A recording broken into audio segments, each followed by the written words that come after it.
ठीक है। मैं थोड़ा यहाँ पर स्ट्रक्चर्ड वे में आपको पढ़ा रहा हूँ कि राउटिंग के बारे में, सेटअप के बारे में। जैसे हमने सेटअप करना सीख लिया फास्ट एपीआई को, फिर हम अभी राउटिंग पे आ रहे हैं। राउटिंग के अंदर हम सीखेंगे get, post, put, patch, delete के बारे में और थोड़ा गहराई के अंदर जाएंगे, ठीक है ना। तो इसके लिए हमें फिर से बैकएंड को सेटअप करना था, तो मैंने यहाँ पर क्या करा, एक ब्लैंक डॉट वीएनवी को रखा, मतलब वीएनवी है हमारे पास, ओके। देन हमारे पास मेन डॉट पीवाई है जो मैंने ब्लैंक कर दिया है। तो ध्यान रखना है लेक्चर 2 डॉट हाइफन राउटिंग पे काम कर रहे हैं, लेक्चर 1 हाइफन सेटअप पे हमने लास्ट काम किया था, ठीक है ना। तो राउटिंग के बारे में सीखेंगे। राउटिंग जैसे हमारे पास मल्टीपल तरह की राउटिंग होती है। राउटिंग बेसिकली यहाँ पर समझ सकते हो एपीआई राउटिंग की यहाँ पर बात हो रही है। एपीआई राउटिंग का मतलब क्या है, एपीआई के अंदर जो राउटिंग होती है get, post, put, patch, delete, उसके अंदर हम उसकी कॉम्प्लेक्सिटी पे जाएंगे, बिगिनिंग से लेके हर एक चीज सीखेंगे राउटिंग के बारे में, डेप्थ से लेके एंड तक, ठीक है ना। तो सिंपलेस्ट भाषा में अगर मैं एक राउटिंग की बात करूं, राउटिंग क्या है, राउटिंग का मतलब क्या होता है कि अगर कोई एक लॉजिक फंक्शन है, ओके, लेट्स से कोई भी एक लॉजिक फंक्शन है, if you want to map it with a route. Route क्यों?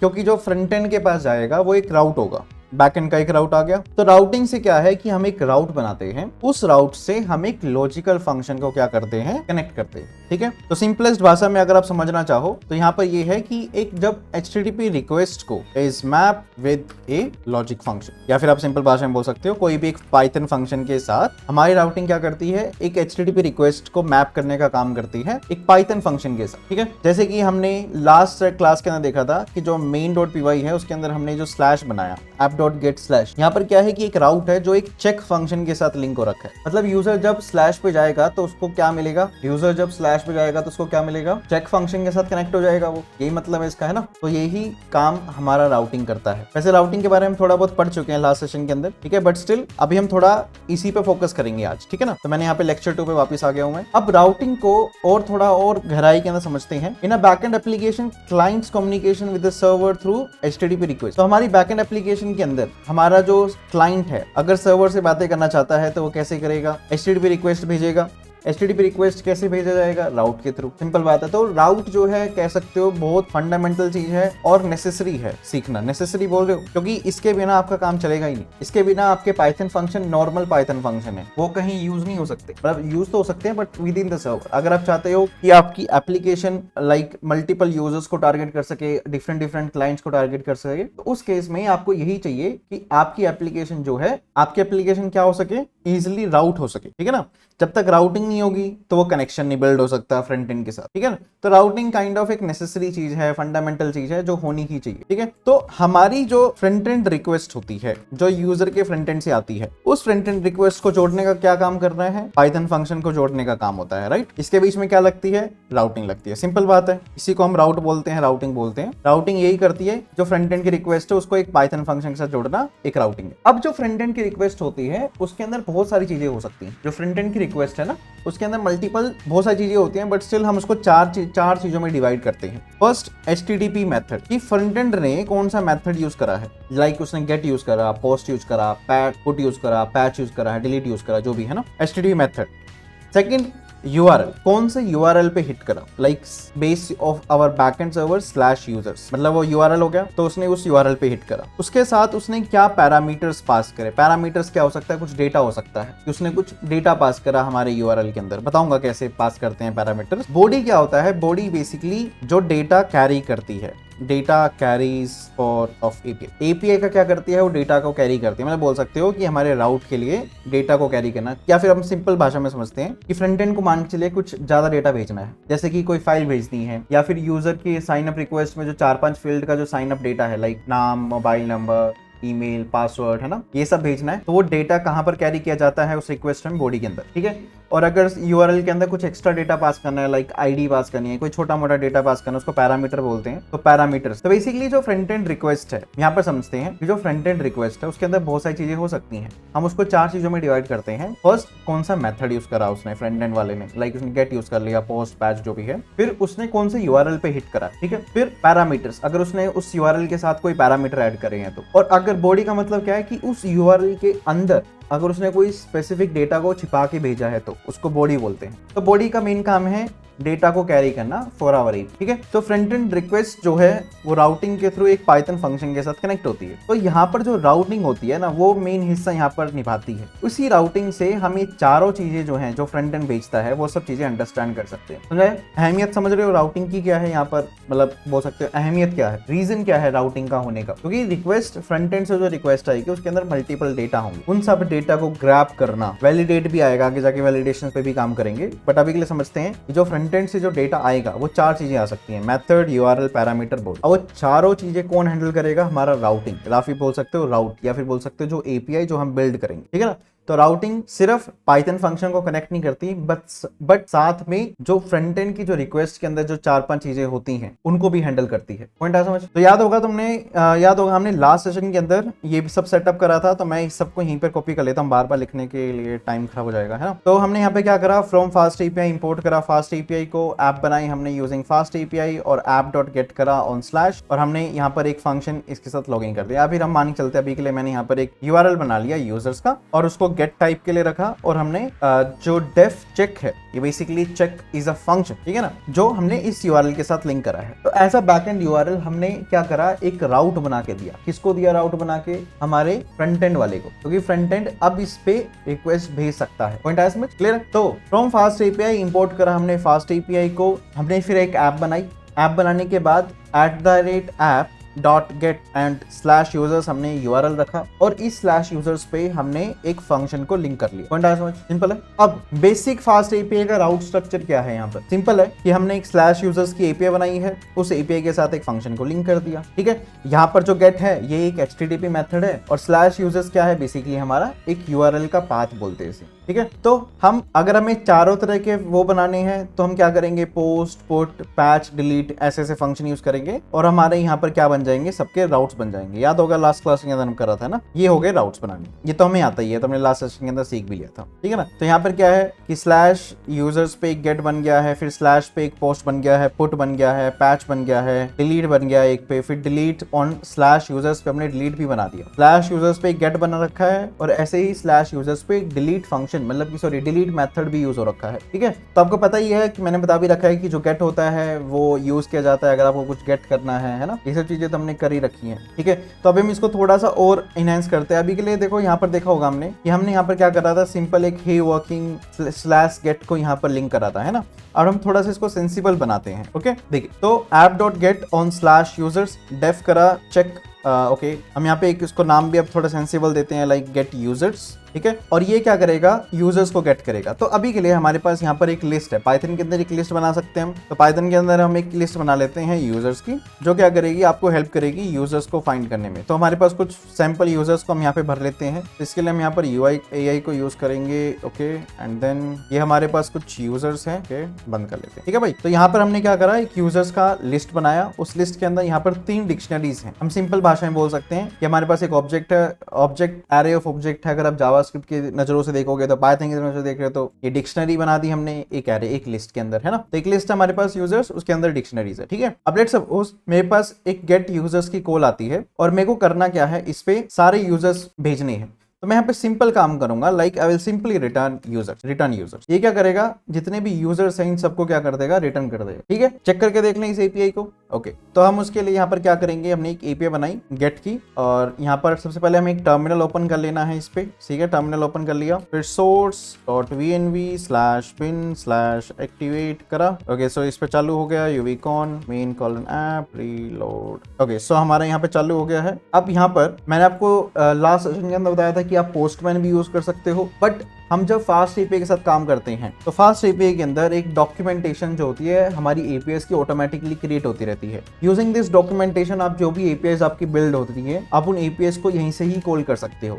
तो उसके लिए आपको जाना है /docs पे, आपकी जो जो एपीआईज बिल्ड होती रहेंगी वो सारी एपीआईज आपको यहाँ पर दिखती रहेंगी, ठीक है। जैसे कि यहाँ पे एक /users की गेट रिक्वेस्ट जो है यहाँ पे कह सकते हो गेट एपीआई बिल्ड हो चुकी है। तो आपको यहाँ पे जाना है, ट्राई इट आउट पे क्लिक करना है और एग्जीक्यूट करना है, ठीक है। तो यहाँ पे देखो, यहाँ पर जाके आपको यहाँ पे रिस्पॉन्स आ गया है, बट यहाँ पर थोड़ा सा आपको ये लाइक अपाहिज बनाने वाली चीज है कि आपको यहाँ पर मिल गया है, क्योंकि you just know fast API, तो फास्ट एपीआई में चलो आपको मिल जाता है, बट सारी फ्रेमवर्क्स आपको हेल्प नहीं करते कि आपको ऐसा कुछ मिले। बट उन केस में ट्रेडिशनल वे जो है, या फिर हम कह सकते हैं इंजीनियर वे है, कि हम पोस्टमैन को यूज करें। तो हम यहाँ पर क्या करेंगे, पोस्टमैन ओपन कर लेते हैं, पोस्टमैन में जाके एपीआई कॉल करेंगे। यहाँ पर भी कॉल कर सकते हो, सेम काम ही करेगी, बट पोस्टमैन के बारे में आपको पता होना चाहिए, ठीक है। तो हम यहाँ पे साइन अप कर लेते हैं अकाउंट को, ताकि हमारा एपीआईज मैनेज रहे। ये सेव करके रख लेते हैं हमारी एपीआईज को। ओके, तो हमने यहाँ पे एपीआईज को यहाँ पर सेव कर लिया है। तो देखो अब जैसे कि वर्क स्पेस यहाँ पे बिल्ड कर सकते हो, but let's skip this work space creation. Okay so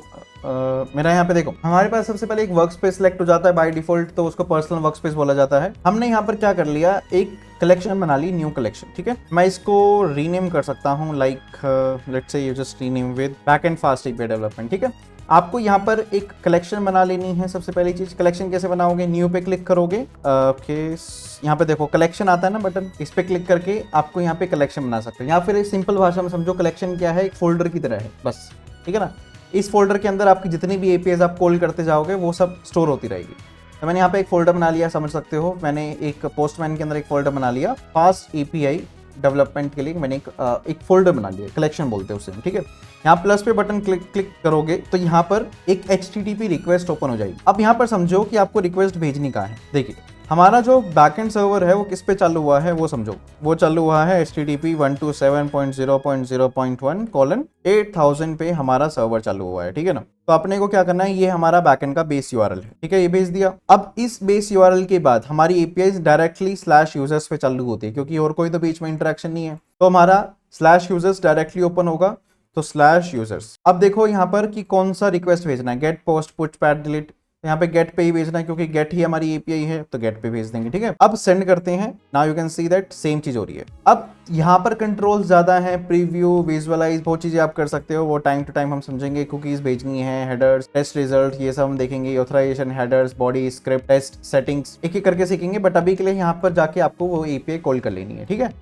तो ये थी हमारी फर्स्ट गेट एपीआई। तो पोस्टमैन में जाके भी कर सकते हो, उसके जाके भी कर सकते, ठीक है। ओके, तो हम नेक्स्ट एपीआई बनाते हैं, that is posting users. Posting users मतलब कि एक ऐसी एपीआई जो आपको हेल्प करेगी टू क्रिएट यूजर को क्रिएट करने के लिए, ठीक है। तो हम सेम उस पे भी लाइक /users पे ही बना लेते हैं पोस्ट रिक्वेस्ट, क्योंकि बना सकते हैं, मैंने आपको बताया हुआ है ना, बना सकते हैं। ओके, तो हम यहाँ पे क्या करेंगे, डेफ क्रिएट यूजर्स। ओके, अब क्रिएट यूजर्स में सबसे पहली चीज कि हमारी जो एपीआई है उसको वो डेटा एक्सेप्ट करना पड़ेगा। सही बात है कि जो फ्रंट एंड भेजेगा उसको एक्सेप्ट तो करे। जैसे मैंने आपको बताया था कि लाइक फ्रंट एंड रिक्वेस्ट भेजेगा, राउटिंग के अंदर क्या होगी, ये सब चीजें आपको हेल्प करेगी टू गेट द डेटा। तो मतलब हमारी राउटिंग के अंदर HTTP method, URL, parameters, body, ये सब होगा तो वो एक्सेप्ट कर पाएंगे, राइट। सही बात है।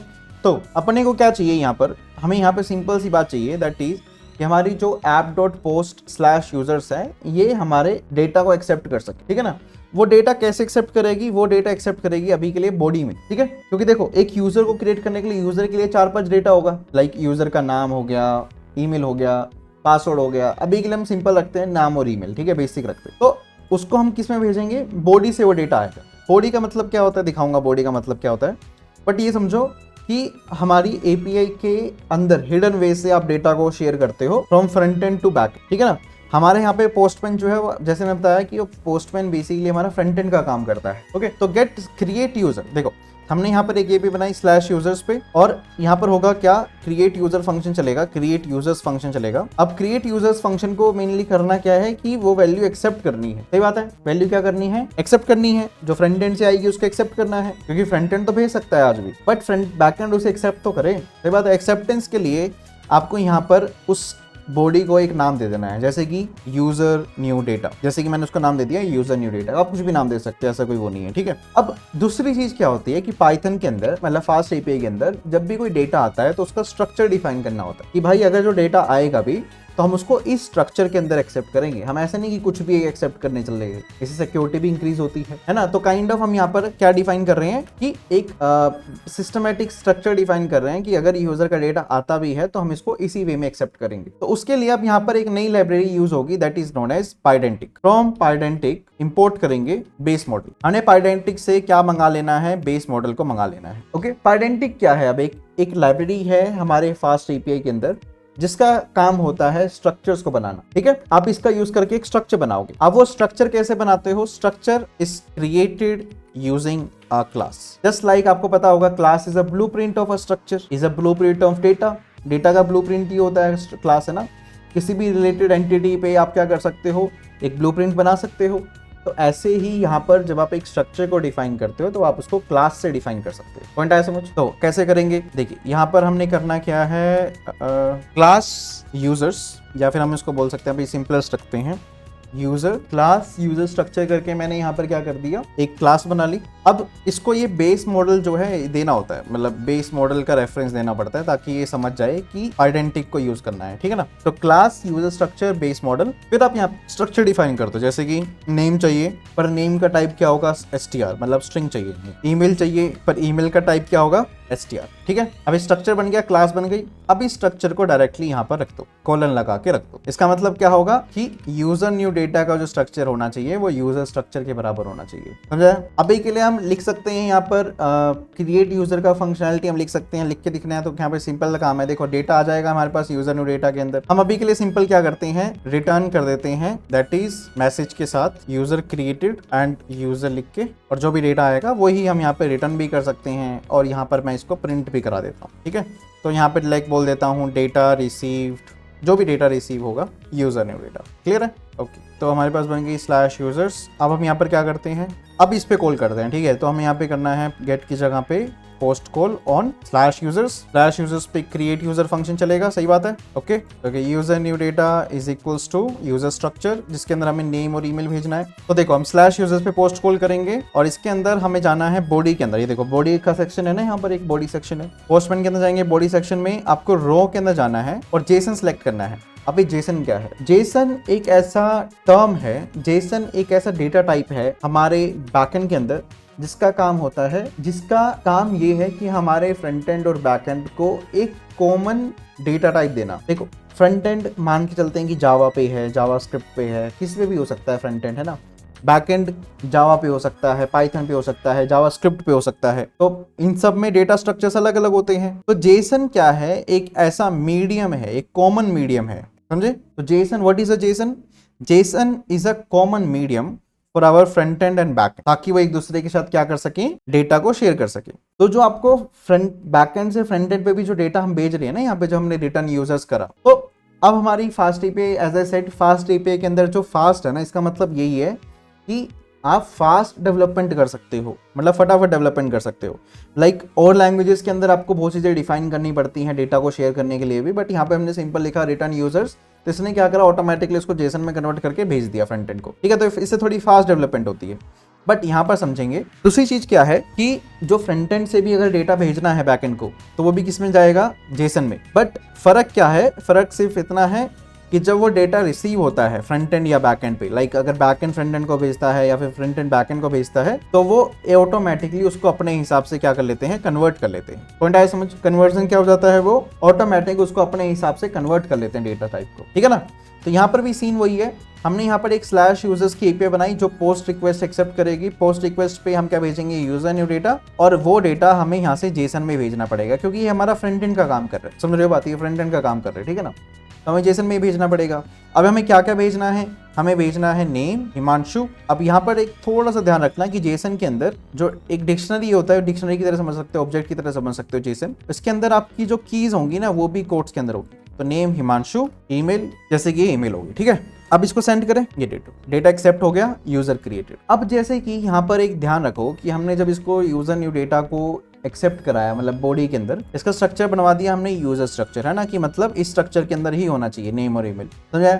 नेम डिफाइन करा किसके अंदर, स्ट्रिंग के अंदर, और ईमेल डिफाइन करा स्ट्रिंग के अंदर। तो नेम अगर स्ट्रिंग को अगर जब मैं यहाँ पे कर देता हूँ इंट मान चलते हैं, तो यहाँ पर ऑटोमेटिकली जैसे मैं सेंड करूंगा डेटा, यहाँ पर एक एरर जनरेट हो जाएगा। सी, और मैसेज, लोकेलिटी एंड टाइप सब कुछ आ गया, और इनपुट भी बता दिया कि किसके लिए दिक्कत आ रही है। यहाँ पे देखो मैसेज क्या है, input should be a valid integer unable to pass string as a integer. तो बेसिकली हमारा स्ट्रक्चर ऑफ डेटा है, जो फ्रंट एंड भेज सकता है उसका हमने एक स्ट्रक्चर डिफाइन कर दिया। तो अगर वो फ्रंट एंड उस स्ट्रक्चर को फॉलो करेगा तो डेटा एक्सेप्ट हो जाएगा, नहीं होगा तो ऑटोमेटिकली, देखो ये हमने रिस्पॉन्स हमने खुद बनाया था क्या रिस्पॉन्स ये, बट ये किसने बना के दिया, पाइडेंटिक ने बना के दे दिया रिस्पॉन्स। तो ये फायदा होता है फास्ट एपीआई और पाइडेंटिक के साथ काम करना। फास्ट एपीआई का नाम के अंदर जो फास्ट है ना, उसका मतलब ये है कि आपको बहुत सारी चीज़ें तो डिफाइन करने की जरूरत ही नहीं है, वो ऑटोमेटिक चलता रहता है, बहुत सारी चीज़ें ऑटोमेटेड है। इसलिए एआई डेवलपमेंट में, लेटेस्ट बैकएंड डेवलपमेंट्स में, एआई बैकएंड्स बनाने में बहुत यूज़ होती है फास्ट एपीआई। ट्रेंडिंग टेक्नोलॉजी है, सीखने का फायदा ही है। समझे ना बात, कैसे कैसे काम कर रही है। देखो हमने कोई रिस्पॉन्स हमने सिंपल रिटर्न कराया था, बट जैसे ही डेटा एक्सेप्ट नहीं हुआ ऑटोमेटिकली यहीं से ही डेटा वापस हो गया, मतलब रिस्पॉन्स ऑटोमेटिकली चले गया। पॉइंट समझ रहे हो। अब पुट कैसे काम करता है, पुट का काम क्या होता है, कुछ अपडेट करना। अच्छा ये बताओ तुम्हारे पास अभी एनर्जी है और सीखने की, सीख लोगे और बढ़ाता रहूं मैं, ठीक है। तो नेक्स्ट क्या है, पुट। पुट का काम क्या होता है, अपडेट कराने का। जैसे कि लेट्स सपोज मैं कोई यूजर अपडेट करना चाहता हूँ, मान के चलते है ना, तो मैं कैसे करूंगा अपडेट, तो लेट्स क्रिएट दैट लॉजिक, ठीक है। तो हमने यहाँ पर क्या करा, ऐप डॉट पुट फंक्शन बनाया ऑन स्लैश यूजर्स पे ही, ओके। और अब यूजर्स बताने पड़ेंगे ना कि भाई कौन सा यूजर अपडेट करना है, ये भी तो डिफाइन करना पड़ेगा ना। तो उसके लिए भी देखो हम यहाँ पर क्या करेंगे, पहले एक फंक्शन बना लेते हैं अपडेट यूजर। अब इसके अंदर दो चीजें चाहिए, समझो यहाँ पर कि कौन सा यूजर अपडेट करना है, पहले वो तो डिफाइन करना पड़ेगा ना। अब वो डेटा जो है आप दो तरीके से ले सकते हो, या तो आप यूज कर सकते हो बॉडी को ही, कि बॉडी के अंदर ही डेटा मंगा लो, या फिर आप यूज कर सकते हो क्या, पाथ पैरामीटर। बट यहाँ पर जो ज्यादा सेंस बनाएगा that will make a path parameter, यहाँ पे ज्यादा सेंस बनाएगा। पाथ पैरामीटर क्या होता है कि हमारा जो ये पाथ है, मतलब जो ये राउट है, इसी के अंदर ही डायनेमिक वैल्यूज पास करना। जैसे कि स्लैश यूजर लगा के अगर आप ब्रैकेट्स में यूजर अंडरस्कोर आईडी लिख दोगे, और ये एफ नहीं होना चाहिए, एफ लग जाता है बट लगाना नहीं है, ठीक है। अगर आप ऐसे लिख दोगे, इसका मतलब ये है कि स्लैश यूजर्स के स्लैश लगाने के बाद आप एक डायनामिक वैल्यू भेज सकते हो, ओके। और यहाँ पर जो फंक्शन इसके साथ लिंक हो रखा है, उसके अंदर जाके आपको यूजर अंडरस्कोर आईडी का टाइप डिफाइन करना पड़ेगा। जैसे कि मैंने यहाँ पे डिफाइन कर दिया इंट। इंट का मतलब है इंटीजर टाइप है ये, कि अगर जो डेटा इसके अंदर आएगा भी डायनेमिक वैल्यू, वो क्या होगी, एक इंट वैल्यू होगी, इंटीजर वैल्यू होगी, ठीक है। कॉमा लगा के यहाँ पर क्या लिख दिया मैंने, यूजर लिख दिया। यूजर मतलब कि अब देखो जैसे यूजर अपडेट करना है तो भाई डेटा देना पड़ेगा ना कि कौन सा अपडेट करना है। वो डेटा हम किस में मंगा लेंगे, वो डेटा हम मंगा लेंगे बॉडी के अंदर। समझे बात। दो तरीके से डेटा आएगा अभी इस एपीआई के अंदर। फर्स्ट डेटा आएगा पाथ के अंदर, पाथ पैरामीटर के अंदर। दूसरा डेटा आएगा हमारी बॉडी के अंदर। तो यूजर आईडी हमने भेजी इंट के अंदर, और फिर यूजर भेजा हमने किसके अंदर, और हमने यूजर का डेटा मंगाना है बॉडी के अंदर। तो इसका स्ट्रक्चर फिर से डिफाइन करना पड़ेगा। तो हम यहाँ पर सेम स्ट्रक्चर दोबारा से यूज कर लेंगे, यूजर स्ट्रक्चर। तो यहाँ पर क्या हुआ, बेसिकली दो चीजें यहाँ पे डिफाइन करी, आईडी और यूजर। यूजर आईडी इन टाइप में होगी और जो यूजर होगा वो यूजर स्ट्रक्चर टाइप में होगा। पॉइंट आया समझ, इतना क्लियर है। अब देखिए ये जो अपडेट यूजर है ये काम कैसे करेगा वो समझिए। अपडेट यूजर का काम क्या है कि जो भी यूजर है, हर एक यूजर के अंदर देखिए एक आईडी है, ID 321 है ना। बट यहाँ पर जब एक नया यूजर आता है, यूजर का जब नया डेटा आता है, न्यू डेटा है ना, जब क्रिएट यूजर कराते हैं तो उसका स्ट्रक्चर क्या बनता है, यूजर स्ट्रक्चर। इसके अंदर क्या हो जाता है, नेम और ईमेल आती है। ये हमारा फ्रंट एंड का रिक्वेस्ट है, ठीक है। अब यहाँ पर आईडी जो है फ्रंट एंड भी दे सकता है, आईडी बैक एंड भी बना सकता है। बट कॉमनली अगर देखा जाए रियल वर्ल्ड सिनेरियोज में आईडी डेटाबेस ही बनाता है हर डेटा की। बट अभी के लिए हम क्या करते हैं, चलो फ्रंट एंड से ही डेटा आईडी को मंगा लेते हैं। तो हमने आईडी नाम का पॉइंट रखा और उसको इंट बना दी, वो इंट के अंदर होनी चाहिए, ठीक है। और नेम जो है स्ट्रिंग के अंदर होना चाहिए, ठीक है, क्लियर। अब यहाँ पर सीन क्या है, जब यूजर क्रिएट करेगा तो एक्चुअल में क्रिएशन तो हो नहीं रहा, क्योंकि हम यहाँ पे सिंपल रिटर्न कर दे रहे हैं। तो क्रिएशन में हमें सिंपल सा काम क्या करना है, जो भी यूजर्स है ना उसके अंदर, इसमें क्या लगता है, पुश फंक्शन नहीं लगता ना, इसमें क्या लगता है फंक्शन, पाइथन के अंदर कौन सा फंक्शन लगता है, अपेंड। इसमें चलता है अपेंड। तो हमें यहाँ पे यूज करना है यूजर्स डॉट अपेंड, और हम क्या अपेंड करा देंगे, user new data, simple, got it. Point आया समझ। अब यहाँ पर सीन एक दूसरा आ गया कि जो अपडेट यूजर है उसके अंदर यूजर आईडी आएगी कि भाई कौन सा यूजर अपडेट करना है, वो कहाँ पे आएगी, पाथ के अंदर। बट जो यूजर है उसके अंदर भी अगर हमने यूजर स्ट्रक्चर यही दे दिया, फिर उसके अंदर भी आईडी नेम ईमेल भेजना पड़ेगा। तीन हो गया ये तो यहाँ पर आपको दूसरा बनाना पड़ेगा structure, like class update user करके एक वो बनाओ str, ठीक है, और बेस मॉडल दो, ठीक है, और इसके अंदर डिफाइन कर दो नेम और ईमेल, कि भाई नेम और ईमेल ही चाहिए इसमें। तो समझ रहे पॉइंट कैसे बन रहा है ये। अब क्या करो, इसको ही यूज करो यहाँ पर। इससे क्या हुआ, अब डेफिनेशन आ गई कि यूजर के अंदर सिर्फ ये दो डेटा आएंगे, समझे। अब रिटर्न के अंदर हम यहाँ पे सिंपल अभी के लिए लिख देते हैं लाइक अपडेटेड, और जो यूजर आईडी होगी वो हम इसको इंट में भेज देते, ठीक है, ऐसे डेटा भेज देंगे। अब हमें फॉर्मेट कर लेते हैं, ओके, यूजर आईडी यूजर जो भी डेटा आएगा। तो पहले पुट वाले को चला के देखते हैं, पुट पे स्विच करते हैं स्लैश यूजर्स में। अब देखिए मैसेज बनाया हमने यूजर अपडेटेड का, यूजर आईडी इंट यूजर, ठीक है ना। अब यहाँ पे सीन क्या करना है हमें, कि जो यूजर अपडेटेड है वो हमें चाहिए, ठीक है। फिर यूजर्स के अंदर हमें आईडी भेजनी पड़ेगी, मतलब जो यूजर आईडी यहाँ पे दिख रहा है ना, स्लैश यूजर आईडी, इसका मतलब क्या है, एक पाथ वैल्यू बोल सकते हो या फिर एक डायनेमिक वैल्यू जो है हमें भेजनी ही पड़ेगी इसके अंदर, सही बात है। तो लाइक मैं यहाँ पे भेज देता हूँ 12, ठीक है, भेज दिया मैंने /user/12। अगर हम इसको सेंड करते हैं यहाँ पर एरर आ जाता है, इंटरनल सर्वर एरर। अबे यार यूजर आईडी मैंने इंट लिख दिया था, यूजर आईडी में यहाँ पे यूजर आईडी जाएगा ना, क्योंकि हम यूजर आईडी भेज रहे हैं ना वापस रिटर्न में, तो मैंने यहाँ पे इंट लिख दिया, टाइप डिफाइन कर दिया, ऐसे नहीं। सेंड करेंगे दोबारा से, ये देखो यूजर अपडेटेड का मैसेज आ गया। यूजर आईडी हमने 12 ही भेजी थी ना, देखो 12 आ गई ना वापस, क्योंकि हमने देखो करा क्या है, /user/user ID डायनेमिक वैल्यू भेजी जाएगी। फिर वो हमने डिफाइन कर दिया कि यूजर आईडी इंट होना चाहिए, यूजर इसके बराबर होना चाहिए अपडेट यूजर स्ट्रक्ट के। इसके अंदर रिटर्न करेंगे message user updated, user ID में वो जो यूजर आईडी आई है वो, और यूजर के अंदर वो यूजर का डेटा, मतलब जो ये अपडेट यूजर के अंदर आया, ठीक है। अब इसके अंदर नेम एंड ईमेल था, और नेम एंड ईमेल यहाँ पर हमने रिस्पॉन्स के अंदर भेज दिया। और जब हमने पोस्टमैन से कॉल करी तो हमने नेम ईमेल को ही भेजा है, तो ये सब एक्सेप्ट हो गया। और रिटर्न में हमें वापस से क्या मिल गया, यूजर आईडी मिल गई जो भेजी थी। अब मैं यहाँ पर देखो 13 के लिए भेजता हूँ और ये डेटा भेजता हूँ अपडेट होने के लिए, तो यहाँ पर देखो यूजर आईडी चेंज हो गई, 13 हो गई, तो काम तो सही कर रहा है, ठीक है ना। बट पुट के अंदर अभी कोई ऐसा लॉजिक नहीं है जो अपडेट कर सके, ठीक है ना। अब ऐसे ही अपने पास कौन सी होंगी, अपडेट होगी, फिर होगी हमारे पास डिलीट। डिलीट भी सेम तरीके से काम करेगी, आप यहाँ पे कुछ लोगे और फिर डिलीट करा दोगे। डिलीट कैसे कराओगे कि भाई बताओगे ना कि कौन सा यूजर आईडी डिलीट करना है, उसको आप ऐसे ही सेम तरीके से आप इसको /user ID है तो डिलीट, ठीक है। पर डिलीट के लिए आपको लॉजिक लिखना पड़ेगा, डिलीट यूजर डन, ठीक है ना। अब इसको कोई ये थोड़ी चाहिए कि भाई डेटा चाहिए इसे कोई कि भाई कौन सा यूजर ये वो है ना, तो ये तो नहीं चाहिए, तो ये हटा दो यहाँ से, तो ये नहीं ना इसको, ये डिलीट ही तो करना है, डायरेक्ट आईडी बताओ कौन सा यूजर डिलीट करना है, डिलीट कर देंगे, है ना। और इसको डिलीट _use, ओके। तो हम यहाँ पर क्या करेंगे, /users/delete, जैसे कि मैं यहाँ पे बोल देता हूँ /12, है ना, ये देखो डिलीट यूजर डन, ठीक है ना, चलेगा ना ये। तो यही हमारे पास 4 तरह की ईपीएस होती हैं राउटिंग के अंदर, क्रिएट, रीड, अपडेट, डिलीट। अब इसके बारे में कल जो है थोड़ा और एडवांस में जाएंगे, अभी के लिए हम इतना ही करते हैं, ठीक है। पहले इतना बनाओ, आपको अब करना क्या है,